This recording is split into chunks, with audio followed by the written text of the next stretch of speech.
कुछो ना सुहाला।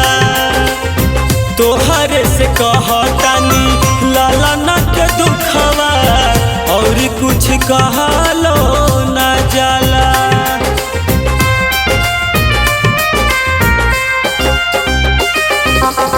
लाला ना के बिना छठी ए हो मयरिया हमारा के कुछो ना सुहाला।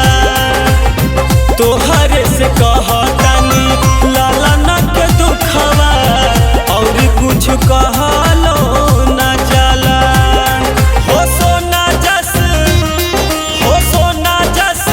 नीमन लागे ना गहनवा। हो सोना जस नीमन लागे ना गहनवा। लालनवा खातिर छठी मैया करी तोर पूजनवा। लालनवा खातिर छठी मैया करी तोर पूजनवा।